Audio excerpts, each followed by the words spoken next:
Matches खेल चुकी है, जबकि दूसरी तरफ नामीबिया में ऐसी सहूलतें बहुत कम हैं। तो वो उनका कहना था कैप्टन का कि हमारे बहुत से खिलाड़ी ऐसे हैं जो कभी फ्लड लाइट्स में खेले ही नहीं हैं, तो बड़ा फ़र्क पड़ता है डे लाइट में और फ्लड लाइट्स में। तो ऐसी कमज़ोरियाँ, कमियाँ और खामियाँ नहीं होनी चाहिए। हालांकि ऑन पेपर भी देखें, रिकॉर्ड भी देखें इंडिया की टीम का और नामीबिया का कोई मुकाबला नहीं है। ज़ाहिर है इंडिया नामीबिया से तो हारने से रहा, लेकिन उनका शिकवा बिल्कुल बजाय और बर वक़्त उन्होंने निशानदेही भी किया कि ऐसा नहीं होना चाहिए और एक जैसे राइट्स मिलने चाहिए तमाम टीमों को ड्यूरिंग जो है इवेंट। बिल्कुल ठीक है, और ये जायज़ भी है कि सबको एक जैसा मौका मिलना चाहिए हर टीम को। डिस्कशन को कंटिन्यू करते हैं एक ब्रेक के बाद। Stay with us. इस वजह से उन्होंने ये किया या वाकई में उन्होंने आज बहुत आउट क्लास परफॉर्म किया?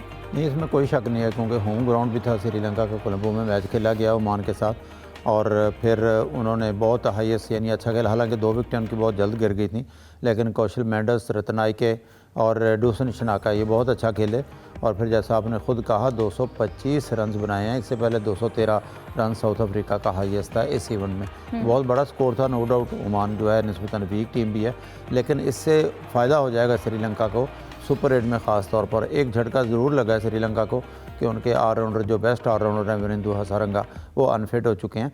और फिर ये भी बताऊं कि अभी तक जितने मैचेस हुए हैं तो उनसे एक्सपेक्ट ये किया जाता है जो 2 ग्रुप बनेंगे उसमें पाकिस्तान और श्रीलंका एक ही ग्रुप में होंगे। तो श्रीलंका का जितना अच्छा खेलेगी हमारे लिए ख़तरे का बायस बनेगी।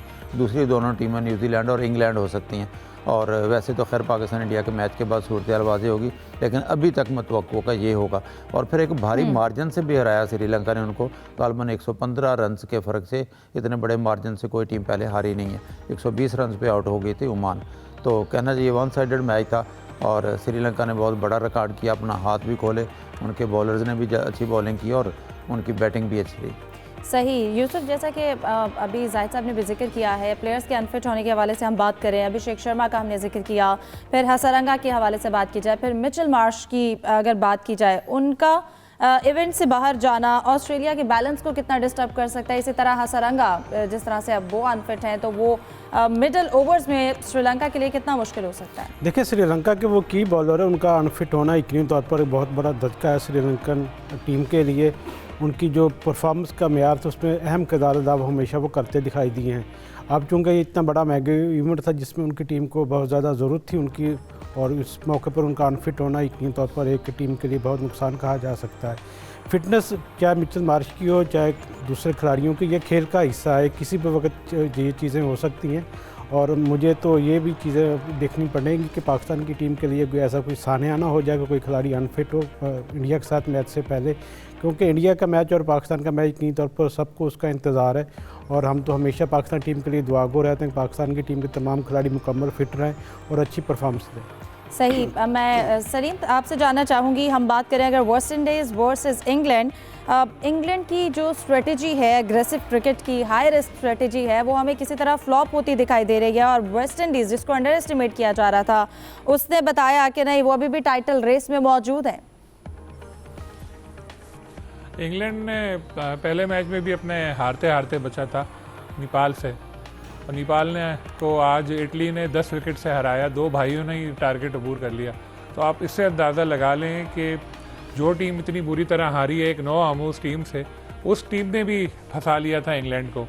तो इंग्लैंड की परफॉर्मेंस इस वक्त बहुत ख़राब चल रही है, चाहे वो वाइट बॉल क्रिकेट हो, इससे पहले रेड बॉल एशेज़ में भी देखी, तो उनकी टीम बहुत इस वक्त मुश्किल लग रहा है कि आगे जाए। पहला मैच उनके कैप्टन ने यही बयान दिया, स्टेटमेंट ने दिया हैरी ब्रूक ने, कि जी जो पहला मैच हम शुक्र है जीत गए, 4 रन से जीते गालिबन, लेकिन कब वो शुक्र कर रहे हैं कि जीत गए, क्योंकि अगर वो मैच भी हारते हैं फिर ये वेस्ट इंडीज़ से भी हारे तो फारिग हो जाते हैं। और वेस्ट इंडीज़ की टीम 2 मैच जीत चुकी है, अच्छी लग रही है वेस्ट इंडीज़ की टीम। वाइट बॉल में वेस्ट इंडीज़ की टीम इसी तरह अच्छा परफॉर्म करती है और उनके लिए ख़तरा तो है वेस्ट इंडीज़ से दूसरी टीमों को भी। तो अच्छा है, जितनी बड़ी टीमें हैं अगर वो इसी तरह परफॉर्म करें तो इवेंट में मज़ा रहेगा बरकरार। और शुरू में तो आपको पता है जब भी इस तरह का इवेंट हो तो हल्के मैचेस होते हैं, बाद में आहिस्ता आहिस्ता फिर बनता लेकिन है इवेंट rhythm। में जो और जान अब है वो देखना पड़ ये है कि रही है, इंग्लैंड अच्छे मैचेस हो रहे हैं, अच्छा कंपटीशन हो रहा है। इसी तरह जाहिद साहब, अफगानिस्तान के अगर सिनेरियो के हवाले से हम डिस्कस करें, अफगानिस्तान का सुपर 8 का सफ़र कितना मुश्किल हो गया है, फिर इसके साथ साथ मोहम्मद नबी पर जो डिसिप्लिन का फाइन हुआ है, इस हवाले से आप क्या बताएंगे? देखिए, कल जब मैच जारी था तो 14वें ओवर में उन्होंने कोई रिस्ट बैंड पहना हुआ था, लोंगिनगेडी जो उनके बॉलर हैं साउथ अफ्रीका के, उस पर जो है अंपायर्स के साथ उन्होंने ज़रा आर्गू किया था। मोहम्मद नबी ने, जो साबिक़ कप्तान भी हैं अफ़गानिस्तान के, तो इसमें बाद में उन्होंने तस्लीम भी किया कि मुझसे ज़्यादती हुई, उनको एक डीमेरिट पॉइंट दिया गया है, 15% उनकी फ़ीस, मैच फ़ीस काटी गई है। जहाँ तक अपने अफ़गानिस्तान के आगे बढ़ने का जिक्र किया तो वो तकरीबन उनका सफ़र तमाम हो चुका है।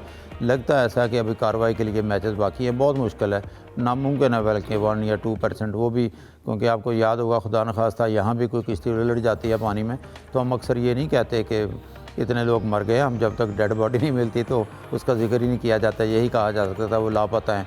तो अफ़गानिस्तान का आगे बढ़ना जो है नामुमकिन है इस वक्त, अब उनको वापसी का ही टिकट कटाना होगा।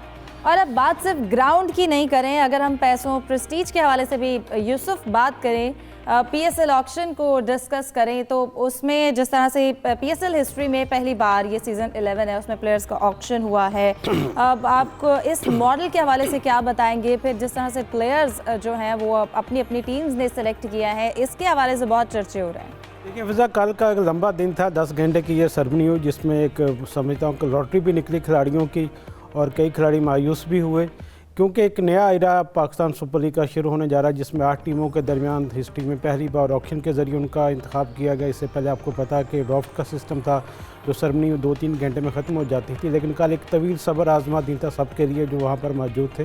और इसमें खुशी की बात यह कि पाकिस्तानी खिलाड़ियों की काफ़ी डिमांड देखने को मिली और जो गैर मुल्की खिलाड़ी थे उनका जो पहले तो उनको ज़्यादातर को अनसोल्ड किया गया और बाद में जो आखिरी राउंड हुआ 9 बजे के बाद उसमें खिलाड़ियों की जो प्राइस थी उसको कम होने पर ही फिर उनको स्क्वाड का हिस्सा बनाया गया। फ़हीम अशरफ का लकीली क्योंकि उन्होंने परफॉर्म किया था हॉलैंड के ख़िलाफ़, इसलिए उनकी ज़्यादा रेट की, क्योंकि पहले जो ऑक्शन के ज़रिए बिकने वाले खिलाड़ी भी वही थे, उनको 8 करोड़ 50 लाख रुपए में ख़रीदा गया। और उसके बाद नसीम शाह का जिक्र करना चाहूँगा जिनके लिए काफ़ी फ़ाइट वहाँ पर देखने को मिली और उनको 8 करोड़ 65 लाख रुपए में लिया गया। तो ये सारी चीज़ें थी जिसमें यकीनी तौर पर पाकिस्तान क्रिकेट के लिए बहुत कुछ था, पाकिस्तानी खिलाड़ियों को इससे बहुत ज़्यादा बेनिफिट होगा, पाकिस्तान की क्रिकेट बहुत ऊपर जाएगी। और जिस तरह हम IPL से मुआवजा उसका करते हैं, अभी तक वो स्टैंडर्ड को यकीनी तौर पर थोड़ा पीछे ज़रूर है, लेकिन आने वाले दिनों में जितने ज़्यादा लोग सरमायाकारी जिस तरह इसमें हो रही है, सारी दुनिया की तवज्जो पाकिस्तान सुपर लीग की जानिब पहले से ज़्यादा होती जा रही है। तो मेरे ख्याल में ये पाकिस्तान क्रिकेट के लिए बहुत ज़्यादा अच्छा हो जा रहा है। यंगस्टर जो पाकिस्तान टीम का हिस्सा बनना चाहते हैं उनके लिए यकीनी तौर पर एक ज़्यादा पुरकशिश चीज़ बनती जिस तरह एहसानुल्लाह, इमाद वसीम की ट्वीट हैं, फिर अहमद शहजाद जिस तरह से इमोशनल हुए, क्या वजह है, क्यों इस तरह से फ्रस्ट्रेशन दिखाई गई? देखें, यकीनी तौर पर एहसानुल्लाह का इंतखाब हुआ, जिस तरह लास्ट मरले पर उनको आखिरी जब 5 सेकंड रह गए थे इस वक्त उनको इनके परचेज़ किया गया था वहाँ पर, तो उनकी जानिब से इस तरह की ट्वीट मेरे ख्याल में होनी नहीं चाहिए थी। जहाँ तक अहमद शहजाद टिकट यकीनी तौर पर वो बहुत ज़्यादा जज्बाती दिखाई दिए, लेकिन अब उनको ये समझना चाहिए कि अब वो पहले वाली T20 फॉर्मेट वाली क्रिकेट नहीं रही। आपका एक दौर था जिसमें आपने पाकिस्तान के लिए बहुत ज़्यादा फतवात हासिल की, पाकिस्तान सुपर लीग में भी आपको कई अच्छी इनिंग्स सामने देखने को मिली, लेकिन अब ट्रेंड थोड़ा बदल गया है, टाइम बदल चुका है। सलीम, जाते जाते शॉर्ट कमेंट आपसे लेना चाहूँगी, इस वक्त जो ऑक्शन का ये मॉडल है डोमेस्टिक क्रिकेट को कितना प्रोफेशनल बना सकता है या इसका कोई नेगेटिव इम्पैक्ट भी आ सकता है, कोई जेलसी? देखें, प्लेयर्स को तो बहुत फ़ायदा हुआ, सब मालामाल हो गए, लेकिन एक जो बात कह रहे थे, अली तरीन ने भी कहा था कि बड़े बड़े नाम आएंगे बाहर के, तो वो ऐसे नज़र नहीं आया। ऐसा स्टीव स्मिथ का तो पहले ही डायरेक्ट साइन कर लिया था। एक और बात कही गई थी कि जो यंगस्टर्स हैं उनका बड़ा फ़ायदा होगा, लेकिन मेरे ख्याल है समीर मिनास के अलावा कोई भी 60 लाख से ऊपर नहीं गया। तो कुछ चीज़ें ऐसी नज़र आई, कुछ प्लेयर्स के मुआवजे बहुत ज़्यादा हो गए और दिखाया जो जा रहा है, कुछ बाबर जैसे 7 ले रहे हैं, कोई 12 में भी आ रहा है, उससे भी आगे साइन भी बहुत आगे गए। तो ये अगर अंडर द टेबल कुछ नहीं मिला किसी को, तो ये प्लेयर्स यकीनी तौर पे सोचेंगे तो कि यार ये तो हमारे साथ गलत हुआ, हमें रिटेंशन में जाना ही नहीं चाहता, हमें रिटेन नहीं होना खत्म हो जाता है। इस पर डिटेल बात करेंगे, इंटरप्शन, बिल्कुल इस पर डिटेल डिस्कशन होनी चाहिए, लेकिन अभी प्रोग्राम का वक्त खत्म हो जाता है। दीजिए इजाजत, अल्लाह हाफ़िज़।